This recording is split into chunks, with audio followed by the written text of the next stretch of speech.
یہ کہانی ہے ایک لکڑہارے کی۔ ایک دفعہ کا ذکر ہے، ایک جنگل کے پاس ایک لکڑہارا رہتا تھا جو کہ روزانہ جنگل میں لکڑیاں کاٹنے آتا اور اسے لے جا کر شہر میں فروخت کیا کرتا تھا۔ ایک دن وہ شہر میں لکڑیاں بیچنے کے بعد جنگل میں دوبارہ لکڑیاں کاٹنے کے لیے جا رہا تھا کہ اچانک سے اس کا کلہاڑا دریا میں گر گیا۔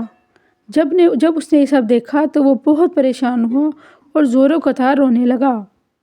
وہ بہت پریشان ہو چکا تھا کہ اب وہ کیا کرے۔ اس کے کمائی کا اور کوئی ذریعہ نہیں تھا کہ اچانک سے دریا میں سے ایک پری نمودار ہوئی۔ اس نے لکڑہارے سے رونے کی وجہ پوچھی تو لکڑہارے نے بتایا کہ اس کا لوہے کا کلہاڑا دریا میں گر گیا ہے۔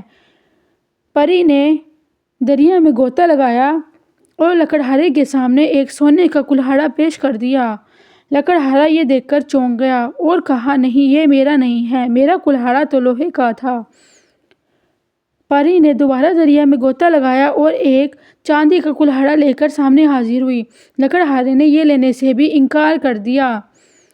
پری نے دوبارہ غوطہ لگایا اور اس کے لیے اس کا لوہے کا کلہاڑا لے آئی۔ لکڑہارا یہ دیکھ کر بہت خوش ہوا۔ لکڑہارے نے پری کا شکریہ ادا کیا۔ پری نے لکڑہارے کی ایمانداری کو دیکھ کر اس کو سونے اور چاندی کا کلہاڑا گفٹ کر دیا۔ ایمانداری بہترین حکمت عملی ہے۔